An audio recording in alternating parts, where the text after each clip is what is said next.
ఉపరాష్ట్రపతిగా మిమ్మల్ని మార్చటం అనేది చాలామంది ఇది కావాలని ఈయన యాక్టివ్ రాజకీయాలను తప్పించడం కోసం చేశారనే ఇది బాగా అంటే వేరే పార్టీల వాళ్ళు కూడా ఆ విషయంలో కొంత బాధపడ్డది, కొంత విమర్శ వచ్చింది కదా సార్. దాన్ని మీరు ఎలా చూస్తారు? ఇది అపవాదు మాత్రమే. ప్రధానమంత్రి నా ఉద్దేశంలో ప్రధానంగా ఆయన ఆలోచన ప్రభావితం చేసింది రాజ్యసభని మెజార్టీ లేదు బీజేపీకి. సో రాజ్యసభ ఆయన మనసులో 370 ఉంది, ఆయన మనసులో జిఎస్టీ ఉంది, ఆయన మనసులో ఇంకా చాలా సంస్కరణల అభిలాషి మోడీ గారు.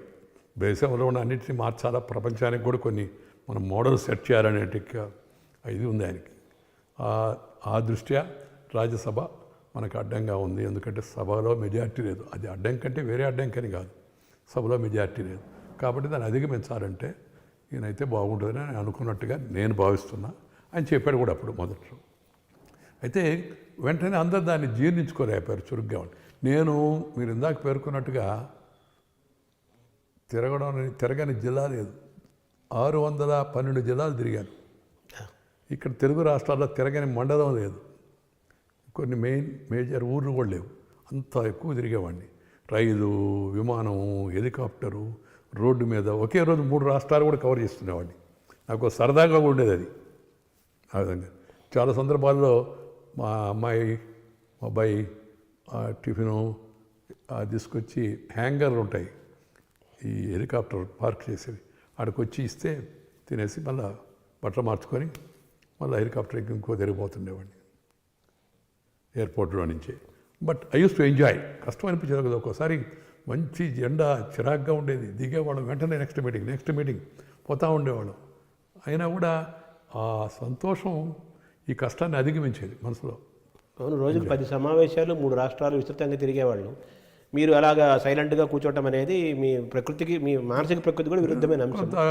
ఈ రాజకీయాలు లోతుగా తెలని వాళ్ళ అభిమానులు చాలామంది దాన్ని అపార్థం చేసుకొని కావాలని ఏదో చేశారండి. నేనేమంటాను, ఇంకా కావాలని ఏముంది చెప్పండి. అక్కడ దాకా వెళ్ళాం కదా, ప్రధానమంత్రి ఉన్నాడు కదా, ఎన్నికల ప్రధానమంత్రి, పాపులర్ ప్రధానమంత్రి. అందువల్ల మనం ఇంకా అడ్డగిచ్చేది ఏంది? ఇది లేనిపోయిన ఆలోచన కొంతమందికి. తర్వాత కొంతమంది అంటే మన ఏదో శ్రేయోభిలాషం అనుకొని వాళ్ళు ఆ విధంగా దాన్ని వ్యాఖ్యానించారు. కొంతమంది మనసులో బాధపడ్డారు. అంటే ఇప్పుడు మామూలుగా క్రైసిస్ ఏదైనా వచ్చినప్పుడు, సంక్షోభాలు వచ్చినప్పుడు మీలాంటి వాళ్ళు చాలా పార్టీ నిల్చొని ఆ సంక్షోభాలని తీర్చిన సందర్భాలు అనేకం ఉన్నాయి. ఒక్కొక్కరు సీనియర్లు ఒక్కొక్కరు పార్టీకి దూరం అవుతున్న క్రమం ఉంది కదా సార్. దాన్ని మీరు ఎలా చూస్తున్నారు సార్? ఇది ఒక పొరపాటు. ఏంటంటే వాజ్పేయి గారి వయసు ఎంత? 90+. 95. అద్వానీ గారి వయసు ఎంత? ఇప్పటికే కాదు, మోడీ గారు వచ్చినప్పటి నుంచి లెక్కేద్దాం. అవును, ఇప్పటికే వయసు బాగా పెద్దవాళ్ళు. పార్టీలో ఎప్పటికప్పుడు కొత్త రక్తాన్ని తేవాలనే సిద్ధాంతాన్ని పెట్టింది వాజ్పేయి గారు, అద్వానీ గారే. తీసుకొచ్చింది కూడా ఆయనే, వాళ్ళే. ఆ తర్వాత దాన్ని పాటించి అనేక మంది 2వ తరం 3వ తరం వాళ్ళని ముందుకు తీసుకెళ్ళాను. కానీ గోవిందాచార్య, సుష్మా స్వరాజ్, ప్రమోద్ మహాజన్ నుంచి అరుణ్ జైట్లీ, మమ్మల్ని అందరూ ప్రోత్సహించింది వాజ్పేయి గారు, అద్వానీ గారే కదా. అప్పుడు కొంతమంది సీనియర్లు ఉన్నారు కదా, వాళ్ళని కాదని మమ్మల్ని తీసుకొచ్చారు కదా. అంటే యువకులు కావాలని. తర్వాత నేను వచ్చిన తర్వాత అనంత్ కుమారు, రాజీవ్ ప్రతాప్ రూడి, కిషన్ రెడ్డి, లేకపోతే మీకు ముఖ్తార్ అబ్బాస్ నఖ్వీ, సయ్యద్ షానవాజ్ హుసేన్, వసుంధర రాజే, శివరాజ్ సింగ్ చౌహాన్, రమణ్ సింగ్, అసలు అనేక మంది. ఈ అనేక మందిని తీసుకొచ్చి అక్కడ ముఖ్యమంత్రులుగా, నాయకులుగా చేయడం, దేవేంద్ర ఫడ్నవీస్ మహారాష్ట్ర, వీళ్ళందరినీ తీసుకురావడంలో నాకు వెనక అద్వానీ గారు, వాజ్పేయి గారు సమర్థించబట్టి సాధ్యమైంది. నేను అధ్యక్షుడైనా వాళ్ళిద్దరు ఉన్నారు కదా. అది ప్రక్రియ. ఆ ప్రక్రియ ప్రస్తుతం కూడా కొనసాగుతుంది. అంతేగాని వాళ్ళని దూరంగా పెట్టేశారనే అభిప్రాయంతో నేను ఏకీభవించను. అంటే ఇప్పుడు కొంతమంది సీనియర్లు మంత్రుల నుంచి కూడా తప్పిస్తున్నారు కదా ఒక్కొక్కరిని. వయసు 75 సంవత్సరాలు అంతే. మంత్రిగా తప్పించింది చాలా కొద్ది మందిని. దానికి వేరే కారణాలు ఉండొచ్చు, నేను దానిపైన వ్యాఖ్యానం చేయను. కానీ ప్రధానంగా 75 ఏళ్ళు దాటిన తర్వాత మళ్ళీ ఎన్నికల్లో పోటీ చేయడం అనేది అందరికీ.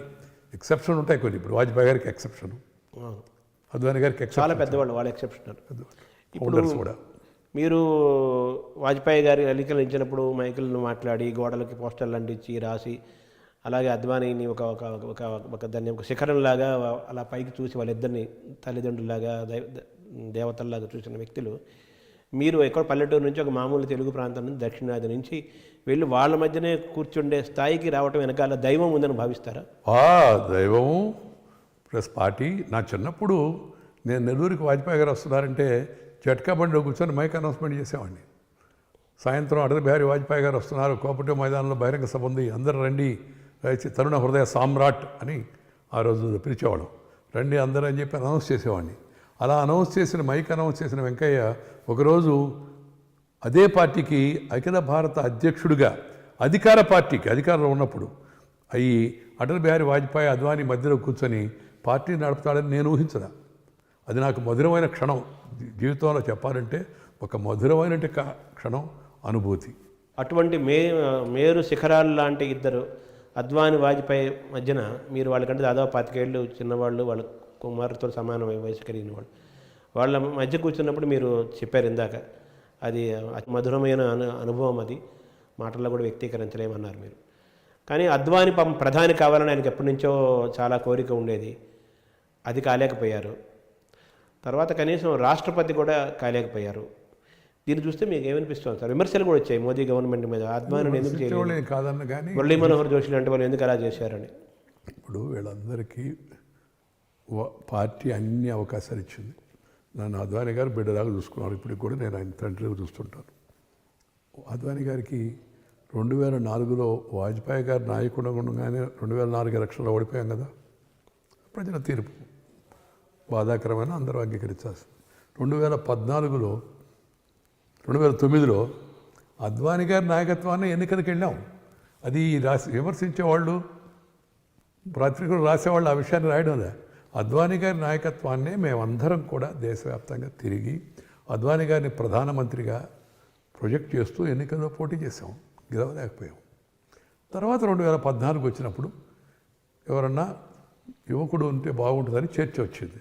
ఆ చర్చ వచ్చిన సందర్భంగా నేను కొంత చొరవ తీసుకొని, నేను గమనించి ముఖ్యమంత్రిగా అక్కడ గుజరాత్లో పనిచేయడం, పార్టీలో కార్యదర్శిగా అక్కడ సంఘటనా కార్యదర్శిగా పనిచేయడం, ఇవన్నీ చూసిన తర్వాత ఈయనకి మంచి ఆలోచనలు ఉన్నాయి, సంస్కరణ అభిలాషి, పైపించి అట్టడుగు వర్గాల నుంచి వచ్చినవాడు, అందువల్ల పేదల యొక్క ఆకలి కష్టాలు తెలుసు.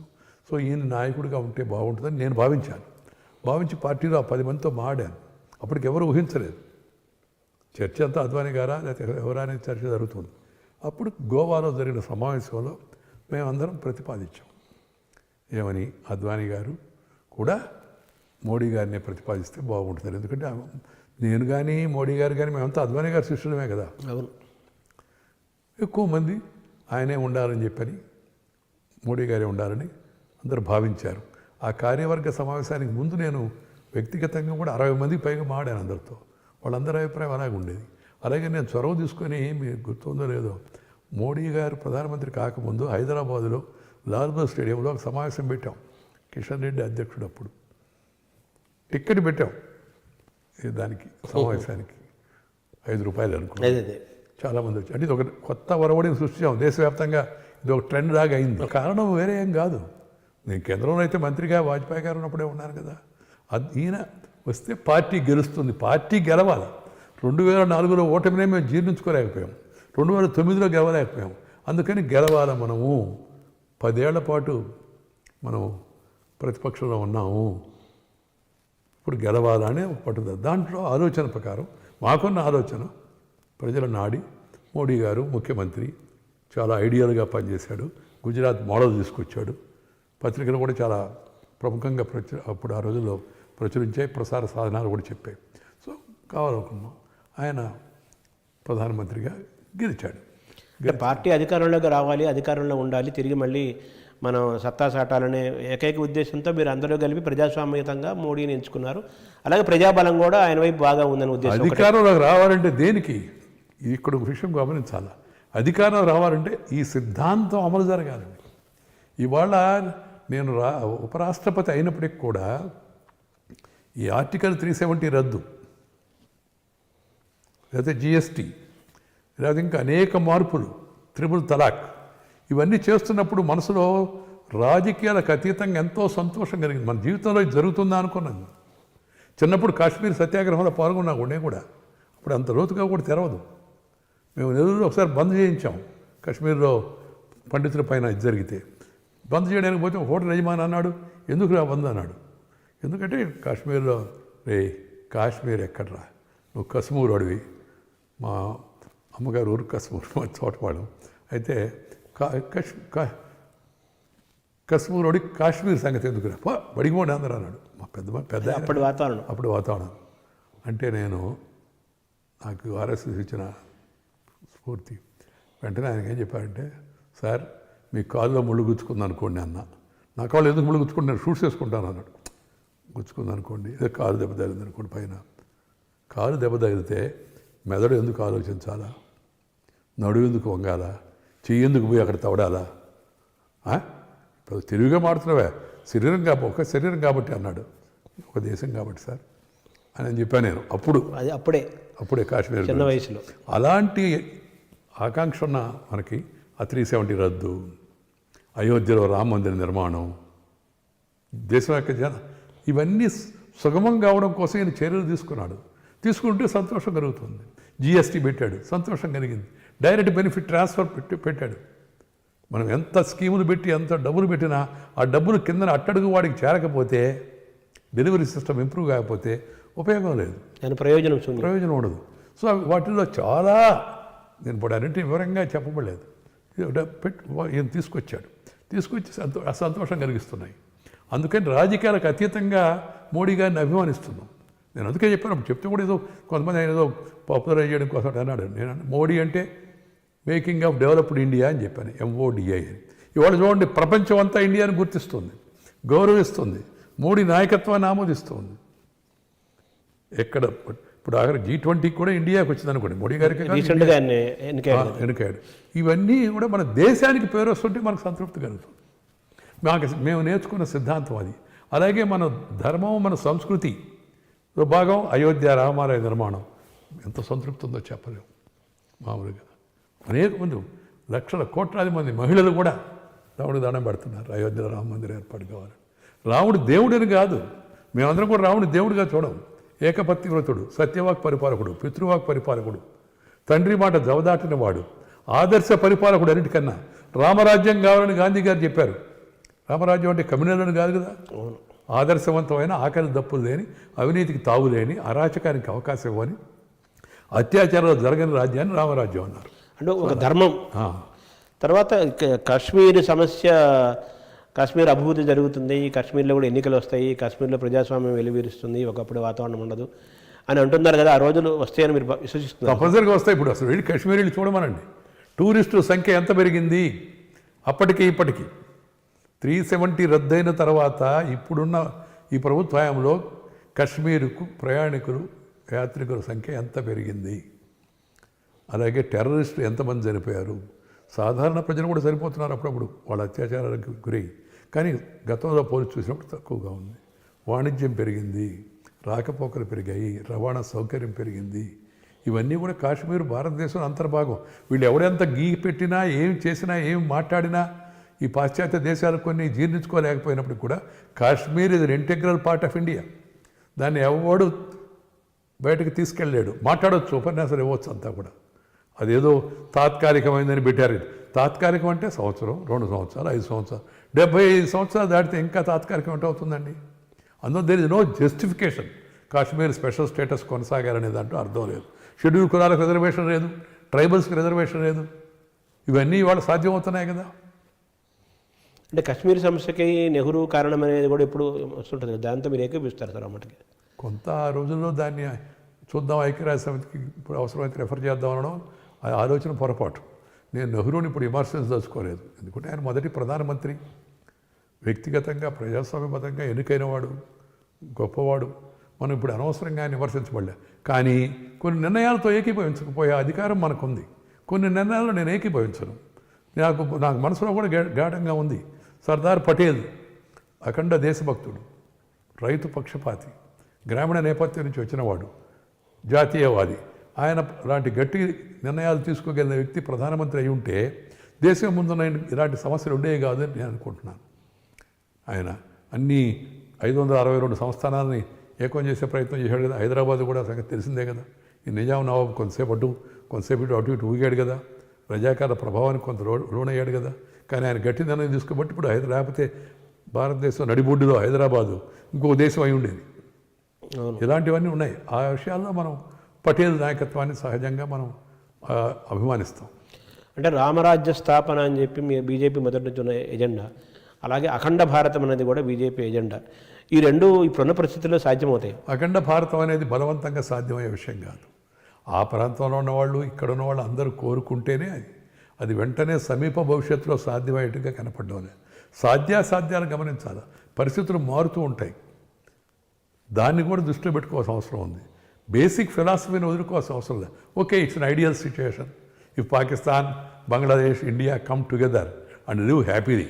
బికాజ్ వాజ్పేయి గారు చెప్తుండేవాళ్ళు, you can change your friend but you cannot change your neighbour అని.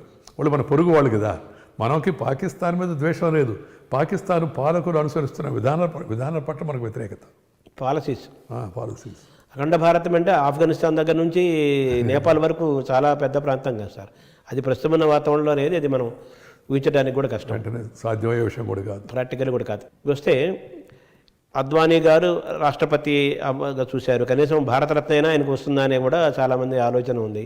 మీకేమైనా నమ్మకం ఉందా సార్ ఆయనకు భారతరత్న? ఆయన ఎన్టీఆర్ ఉన్నాడు, పివి ఉన్నాడు, చాలామంది ఉన్నారు. అంటే చాలామంది ఉన్నారు పేర్లు. ఘంటసాల వాళ్ళు ఆ రాష్ట్రంలో పరిస్థితి దృష్టిలో పెట్టుకుని అడుగుతున్నారు కొందరు, ఎంతమందికి ఇవ్వగలరు అనే విషయాన్ని గురించి కూడా మనం ఆలోచించాలి. ఎన్టీఆర్ కూడా ఉన్నాడు ఆ లిస్టులో, ఘంటసాల ఉన్నాడు, చాలామంది ఉన్నారు. ఇక మీరు రాష్ట్రపతి అవుతారని చాలామంది ఆశించారు, అవన్నీ కూడా కోరుకున్నారు. అంటే మీరు అంటే ఇక్కడ మీరని కాదు, వ్యక్తిగతంగా మీకు అన్ని అర్హతలు ఉన్నాయి, సీనియారిటీ ఉంది. అసలు అప్పుడే మొదట్లోనే మీ ఉపరాష్ట్రపతిని రాష్ట్రపతిగా తీసుకోకుండా ఉపరాష్ట్రపతిని తీసుకున్నారని కూడా కొన్ని ప్రశ్నలు వచ్చాయి కదా సార్. దాన్ని మీరు ఎలా చూస్తారు సార్? సహజం, ప్రజలు రకరకాల ఆలోచనలు ఉంటాయి. నేను కొంత పార్టీలో సీనియర్ కాబట్టి, మొదటి నుంచి పనిచేస్తున్నాను కాబట్టి సీనియర్ కాబట్టేనని. కానీ నాకు అదేం లోటు కానీ కొరతగా లేదు. మీకు లేదు వ్యక్తి, ఎందుకంటే రాజ్యాంగబద్ధమైన పదవి కాబట్టి దాన్ని నేను ఆశించలేదు. ఆశించినప్పుడు రాకపోతే ఆశాంగం అయ్యే అవకాశం లేదు. నేను అప్పుడే నవ్వుతూ చెప్పాను, నేను ఆల్రెడీ ఉషాపతి, మళ్ళీ ఇప్పుడు ఉపరాష్ట్రపతి రాష్ట్రపతి ఎందుకయ్యా దాని మీద చర్చ అని చెప్పాను. ఏదైనా లైఫ్లో కొన్ని డిసప్పాయింట్మెంట్ ఉంటాయి, కొన్ని విషయాలు. ఇందాక నేను చెప్పాను కదా, 2004లో డిసప్పాయింట్మెంట్. 13 రోజులు ఆయన ప్రభుత్వం పోయినప్పుడు. అవును. 98లో 96, 98లో తర్వాత 2004లో మళ్ళీ గెలవలేకపోవడం, వాజ్పేయి గారు చేసినప్పుడు కూడా డిసప్పాయింట్మెంట్ ఉన్నాయి. కానీ రాష్ట్రపతి కాలేకపోవడం అనేది డిసప్పాయింట్మెంట్ అని నేను అనుకోవడం. ఎందుకంటే ముందు మనసులో అపాయింట్మెంట్ లేదు, డిసప్పాయింట్మెంట్ రావడం ఆలోచనే లేదు సార్. మీరైనా అలా ఉంచితే ఫస్ట్ ఒకప్పుడు ఉత్తరాది వాళ్ళు ప్రధానమంత్రిగా ఉంటే దక్షిణాది వాళ్ళని రాష్ట్రపతిగా చేసేవాళ్ళు. ఆ సంప్రదాయం ఇప్పుడు ఈ మోడీ ఈ ప్రభుత్వ వాతావరణంలో ఆ సంప్రదాయానికి ముగిసిపోయినట్టుగా కూడా భావిస్తున్నారు. నియమం కాదు కదా, సాంప్రదాయమే. బ్యాలెన్స్ చేయటం. ఇప్పుడు ఒక మన గిరిజన మహిళకు రాష్ట్రపతికి అవకాశం కల్పించారు. ఈ దేశ చరిత్రలో ఇంతకుముందు ఎప్పుడు జరగలేదు. చరిత్ర కొత్తగా అవకాశం కల్పించింది. ఆ దృష్ట్యా కూడా మనం ఆలోచించవచ్చు కదా. ఒకటి, నాకు ఆ కోరిక, ఆశ, ఉద్దేశం లేదు. రెండోది, ప్రభుత్వంలో ఉన్న వ్యక్తులు గిరిజన మహిళను చేస్తే బాగుంటుందని ఆలోచించారు. గిరిజన మహిళను రాష్ట్రపతిగా ఎంపిక చేశారు. సంతోషించాల్సిన విషయం, స్వాగతించాల్సిన విషయం. సార్, పివి నరసింహరావు గారికి చాలా అన్యాయం జరిగిందని చెప్పుకుంటుంటారు సార్. పివి నరసింహరావు గారు ఆయన సమాధి కూడా రావటంలో మీరు ప్రధాన పాత్ర పోషించారు ఢిల్లీలో ఏర్పాట్లు అనేది, అది నిజమేనా సార్? అది నరసింహరావు గారు తెలుగువాడు, పరిపాలనా దక్షుడు, బహుభాషా కోవిదుడు, పండితుడు, అనుమానం లేదు దాంట్లో.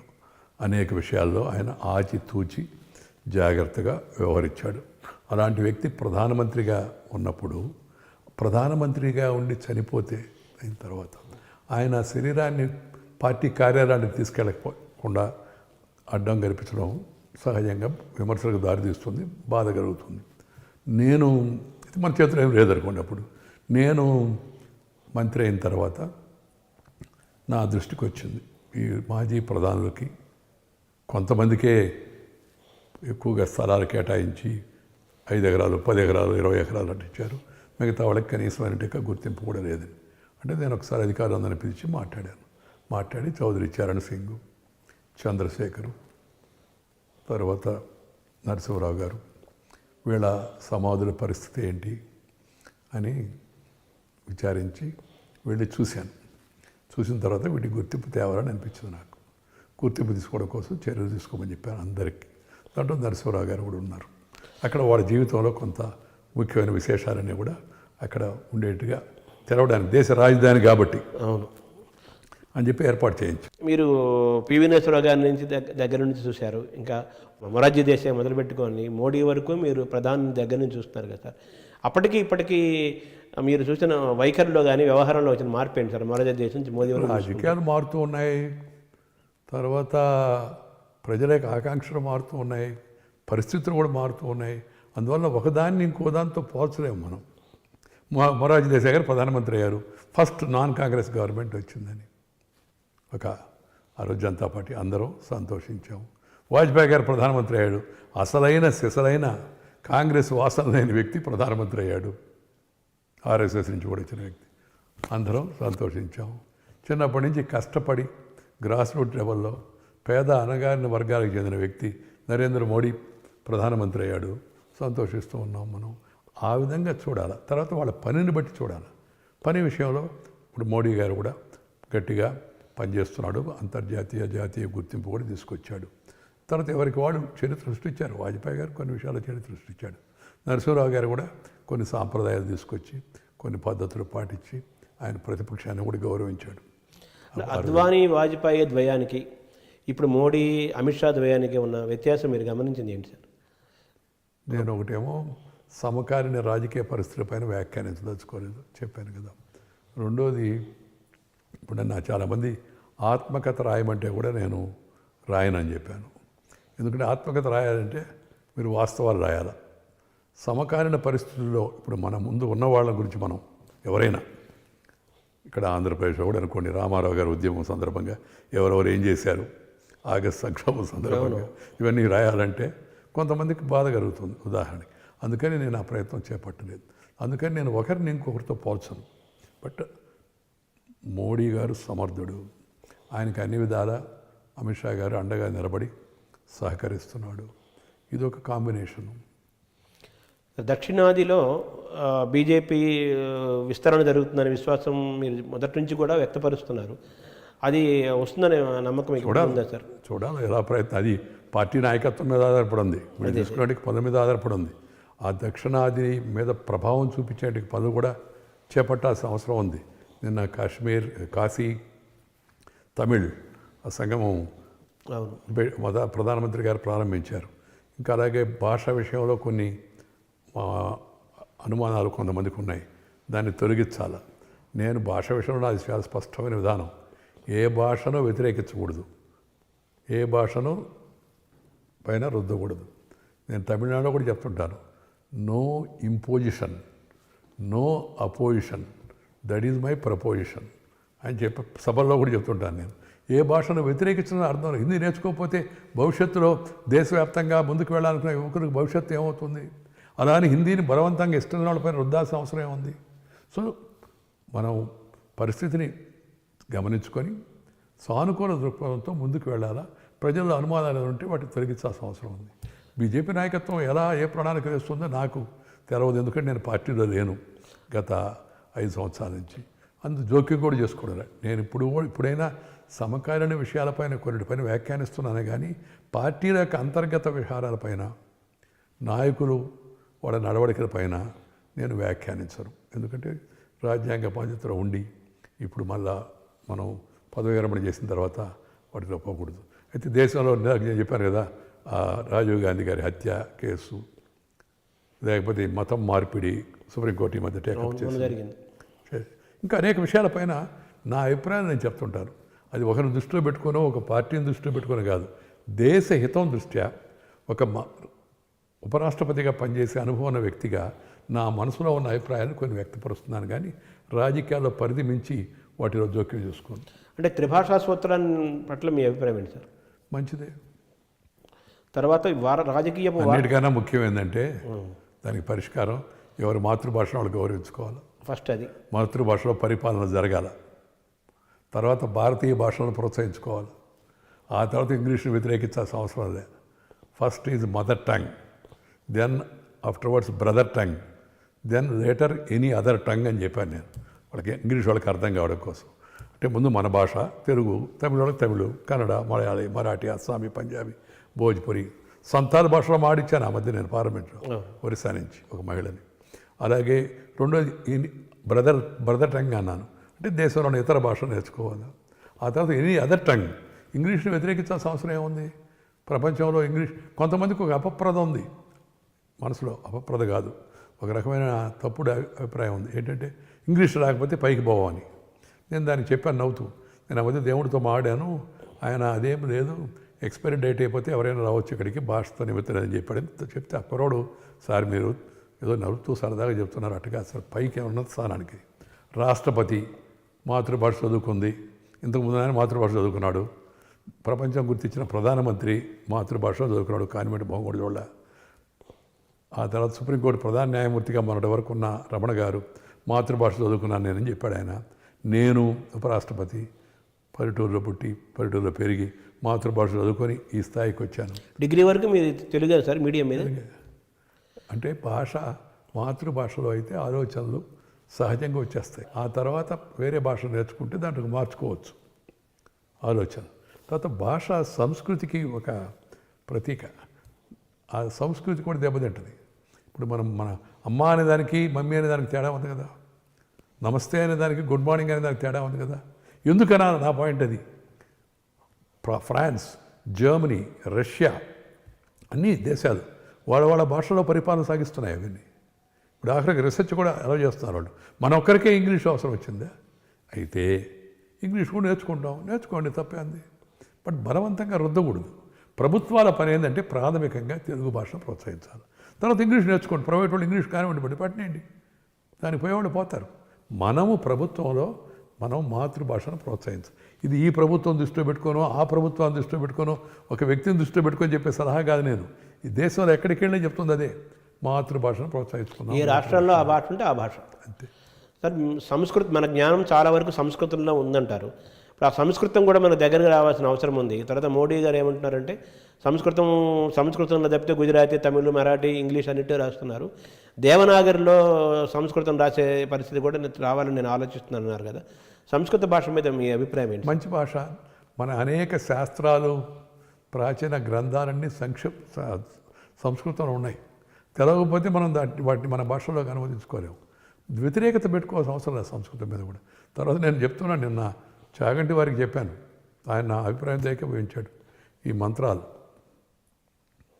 పూజలో చేసేవి వాటన్నింటినీ చెప్పిన తర్వాత సంస్కృతంలో వాటిని తెలుగులో దాని అర్థం చెప్పాలి, అర్థం అవడం కోసం తమిళ్లో చెప్పాలి. ఆయన పండిత్ గోవింద శాస్త్రి గారు ఆర్య సమాజ్ పెళ్ళిళ్ళన్నీ ఆయన ఆ పద్ధతిలో జరిపించాడు. త్రిపురనేని రామస్వామి చౌదరి కూడా ఆయన తెలుగు రాశాడు కదా. తెలుగులో నిన్న ఒక ఆయన భగవద్గీతని తెలుగులో అనువదించాడు. తర్వాత సుప్రభాతాన్ని తెలుగులో అనువదించి వినిపించారు. ఇవన్నీ బాగా సులభంగా అర్థమవుతాయి. కానీ సంస్కృతం ఉండకూడదని వ్యతిరేక ధోరణితో కాదు, సామాన్యుడికి తెలియాలనే ఉద్దేశంతో. కాబట్టి అంతిమంగా ఇప్పుడు శాస్త్రీయ సాంకేతిక పరిజ్ఞానం పెరుగుతుంది కాబట్టి అన్ని భాషల్లోకి అనువదించే సౌకర్యం వస్తుంది తొందరలో రాబోయే రోజుల్లో. మీరు మన ఇద్దరు ఇక్కడ తెలుగులో మాడుతుంటే కొద్ది అవతల మనమే ఇంగ్లీష్లో మాడుతున్నట్టుగా సౌకర్యం వచ్చింది. ఇప్పుడు ఆటోమేటిక్గా ట్రాన్స్లేట్ అవుతుంటుంది, వచ్చి ఉంటుంది. ఆ విధంగా డెవలప్ అవుతుంది. దాన్ని ఉపయోగించుకొని మనం ముందుకెళ్ళాలి. ఏఐసిటి వారి మధ్య వచ్చి నాకు ప్రదర్శన ఇచ్చారు. 11 ఇంజనీరింగ్ కాలేజీలో to start with technical courses మాతృభాషలో పెడుతున్నారు. మొదలు పెడితే నేను సుప్రీంకోర్టులో ఒక సామాన్యుడు హిందీలో వాదించబోతే వాళ్ళ మాతృభాషలో జడ్జి అభ్యంతరం పెట్టాడు, నువ్వు తెలవదు మాకని, ఇంగ్లీష్ తెలుసా మిగతా ఆయన తెలవదు వాదించేవాడికి. గమనించుకొని నిదానంగా ఈ భాషాంతరం చేసే మార్పు తేవాలి. ఇప్పుడు నేను రాజ్యసభలో 22 భాషల్లో ఏ భాష అయినా మాడడానికి సౌకర్యాన్ని కొంత మెరుగుపరిచాము మేము. అంటే మీ సమయంలోనే జరిగింది కదా సార్ అది. అంతకుముందు కొంత తొడింది. 22 భాషలోకి నేను వచ్చిన తర్వాత ఇప్పుడు ఒక వ్యవస్థ ఏర్పాటు చేశాను నేను. అందరూ ట్రాన్స్లేటర్ని పెట్టేసేయండి పర్మనెంట్ ఉద్యోగస్తుడిగా, వాళ్ళు ట్రాన్స్లేట్ చేస్తారు. సార్ రాజ్యసభ చైర్మన్గా మీరు ఉన్నప్పుడు మీరు రాజ్యసభ కొంతకాలం వాళ్ళకి బీజేపీకి తక్కువ మెజార్టీ తక్కువ ఉండేది, తర్వాత మెల్లగా పెరుగుతూ వచ్చింది. చర్చ లేకుండానే చాలా బిల్లులు ఆమోదం చేసే పరిస్థితి వచ్చిందని కూడా విమర్శలు వచ్చాయి కదా సార్, దాన్ని మీరు ఎలా చూస్తారు సార్? చర్చ రాకుండా బిల్లులు ఆమోదించడం మంచి పద్ధతి కాదు. కానీ పార్లమెంటు యొక్క కర్తవ్యం ఏమిటి? Discuss, debate and decide. చట్టం చేయడం కూడా పార్లమెంట్ యొక్క బాధ్యత. Registration is an important responsibility of the parliament. నేను పార్లమెంట్ నడవనివ్వను, డిబేట్ జరగనివ్వను, మీరు బిల్లు పాస్ చేయకూడదు అంటే ఈ రెండు ఎట్ట జరుగుతాయి? ఈ రెండు ఎట్ట అవుతాయి? నేను అందుకే చెప్పాను, do not disturb and do not pass the bill. Disturb చేయొద్దు, పాస్ చేయొద్దు. Don't create a din and don't pass a bill in din. నువ్వు డిన్ క్రియేట్ చేయొద్దు, మామూలు జరని బిల్లు పాస్ అయ్యేటప్పుడు పాస్ అవ్వాలని రూల్లే. You can oppose, you can vote out a bill. వాళ్ళు ఏమంటే మాకు మెజార్టీ లేదండి. మెజార్టీ లేకపోతే మీ అభిప్రాయాన్ని బలవంతంగా రుద్ది ప్రజల చేత ఎన్నుకోబడిన ప్రభుత్వాన్ని బిల్లు పాస్ చేయకుండా ఆపే శక్తి మీకు ఎవరిచ్చారు మీకు అధికారం? దీన్ని అర్థం చేసుకోవాలి. నేను చెప్పింది అదే వాళ్ళకి. మీరు రైతులది చర్చ లేకుండా రైతులు 4.5 గంటల చర్చ జరిగింది. కశ్మీర్ పైన పూర్తిగా చర్చ జరిగింది. జరిగిన తర్వాత ప్రభుత్వం పక్షానికి మెజార్టీ వచ్చింది, పాస్ అయింది. అందువల్ల పూర్తిగా చర్చ లేకుండా బిల్లు పాస్ చేశారనే విమర్శ సరైనది కాదు. అంబేద్కర్ లాంటి వాళ్ళు కూడా బలమైన ప్రతిపక్షాలు బలంగా ఉండాలి, బలమైన ప్రతిపక్షాలు ఉండాలి, బలహీనమైన ప్రతిపక్షాలు ఉండటం, లేకపోతే ప్రతిపక్ష నాయకులు కానీ ప్రతిపక్షాలు కానీ బలహీనంగా ఉండటము రాజ్యాంగ స్ఫూర్తికి ప్రజాస్వామ్యానికి కరెక్ట్ కాదని ఆయన వ్యాఖ్యానించారు కదా సార్. ఆ విధంగా చూస్తే ప్రతిపక్షాల వైఖరిని మీరు ఎలా చూస్తున్నారు సార్? ప్రతిపక్షాలు బలంగా ఉండాలి. ఇప్పుడు కూడా ఈవెన్ మోడీ గారు దేశ శ్రేయస్సు దృష్ట్యా కూడా బలమైన ప్రతిపక్షం కావాలనేది నా కోరిక, నా ఆకాంక్ష. నేను ఓపెన్గా కూడా చెప్పాను. ప్రతిపక్షంతో తరచుగా సంప్రదిస్తూ ఉండాలి ప్రధానమంత్రి కానీ ముఖ్యమంత్రులు కానీ అందరూ. వాటికి గౌరవం ఇవ్వాలి. రాజకీయాల్లో మనం ఒకరికొకరం ప్రత్యర్థులమే కానీ శత్రువులం కాదు. ఈ విషయాన్ని గుర్తుపెట్టుకోవాలి. కానీ ప్రతిపక్షం బలంగా ఉండాలంటే బలాన్ని ప్రభుత్వ పక్షం ఇవ్వాలా? దేని బలాన్ని ఇవ్వలే కదా. ఎవరి బలాన్ని వాళ్ళు తెచ్చుకోవాలి, ఎవరి బలాన్ని వాళ్ళు తెచ్చుకోవాలి, ఎవరి బలాన్ని వాళ్ళు పెంచుకోవాలి. అది మనం చేయాల్సిన పని. అంతేగాని అదే జీవన్ టోన్ లాగా ఇంజక్షన్ ఇస్తే వచ్చేది కాదు. కష్టపడాలా, ఓపిక ఉండాలా, ప్రజలు ఇచ్చిన తీర్పును గౌరవించాలా. అంతిమంగా ఆ మధ్య ఎవరో చెప్పారు, sir there is intolerance in the country అని, growing intolerance in the country అని. నేను పార్లమెంటరీ అఫైర్స్ మంత్రిగా ఉన్నప్పుడు నేను అన్నాను, yes there is growing intolerance అన్నా. అంటే అందరూ ఆశ్చర్యపోయారు, ఏంట్రా ఈయన కూడా మంత్రిగా ఉండి ఒప్పుకుంటున్నాడు అని. Yes there is a growing intolerance towards the mandate of the people అని చెప్పారు. ప్రజల తీర్పును గౌరవించాలి మనం. ప్రభుత్వం ప్రతిపక్షాన్ని మాట్లాడనివ్వాలి, వాళ్ళకి అవకాశం ఇవ్వాలి, వాళ్ళకి సమయం ఇవ్వాలి, వాళ్ళకి మర్యాద ఇవ్వాలి. ఈ రెండు ముందుకెళ్ళాలి. అంతిమంగా debate, discuss and then decide. నేను చెప్తుంటాను, talk out otherwise walkout, don't make a breakout, it will lead to all out of democracy అని చెప్పాను నేను. సార్ బ్యూటీ ఆఫ్ డెమోక్రసీ అంటాం కదా, ప్రజాస్వామ్యంలో సౌందర్యమే కదా ఇప్పుడు మిమ్మల్ని కానీ మోడీని కానీ ఇంత దూరం తీసుకొచ్చింది కదా. దాన్ని మీరు ఎలా చూస్తున్నారు సార్? ప్రజాస్వామ్యం ఇంకా మన స్ట్రాంగ్ గొప్పతనం, అది ప్రజాస్వామ్య గొప్పతనం. అది అనేక రాష్ట్రాల్లో చూస్తున్నాము. ఎంతో బలవంతుడు కూడా ఎన్నికల్లో ఓడించవచ్చు సైలెంట్గా, వితౌట్ ఎనీ వైలెన్స్. అయితే బలహీనపడతా ఉంది కొంత. ఎలా ప్రజాస్వామ్యం బలంగా ఉండాలంటే character, calibre, capacity and conduct, ఈ 4 Cలు ఉండాలి. కానీ కొంతమంది నాయకులు ఈ మధ్య కొత్త 4 Cలు పెట్టారు. వాటిలో character, calibre, capacity and conduct బదులు క్యాస్ట్, కులాన్ని తీసుకొచ్చారు, కమ్యూనిటీ, మతాన్ని తీసుకొచ్చారు, క్యాష్, డబ్బును ప్రవేశపెడుతున్నారు, ఆ క్రిమినాలిటీ, నేర చరిత్రని వీటిని తగ్గించాలంటే నేర చరిత్ర ఉన్న వాళ్ళని రాజకీయ పార్టీలు ప్రోత్సహించకూడదు, ప్రజలు ఎంపిక చేయకూడదు. 3వది కేసులను తొందరగా కోర్టులు విచారించి వాళ్ళ శిక్ష పడ్డమో వాళ్ళకి అయితే కేసు కొట్టేయడమో చేయాలా. సంవత్సరాల తరబడి పెండింగ్లో ఉన్నాయి కేసులు. ఈ మధ్యన కోర్టు కూడా టేకప్ చేసింది. దాని గురించి అటు ప్రభుత్వం ఇటు సుప్రీంకోర్టు రెండు కూడా తీవ్రంగా ఆలోచించాల్సిన అవసరం ఉంది. అప్పుడు ప్రజాస్వామ్యం మరింత పటిష్టపడుతుంది. ప్రపంచంలో కన్నా పెద్ద ప్రజాస్వామ్య దేశం ఉంది. We are the largest parliamentary democracy in the world. అది గొప్పతనం నిలబడాలంటే ఆ ప్రజాస్వామ్యం కేవలం 5 ఏళ్లకు ఒకసారి ప్రభుత్వం మారడమా గెలవడమా అని కాదు. అది కూడా ఆరోగ్యవంతమైన ప్రజాస్వామ్యంగా ఉండాలి. పని చేసిన వాడిని గెలిపించి, పని చేయని సోంబేరిని లేదా అవినీతిపరుణ్ణి, అరాచకం చేసేవాడిని, అత్యాచారం చేసేవాడిని ఓడించాలి. అది ప్రజల మీద ఆధారపడి ఉంది. చట్టాలు గట్టిగా అమలుపరచాల్సిన బాధ్యత న్యాయ వ్యవస్థపై.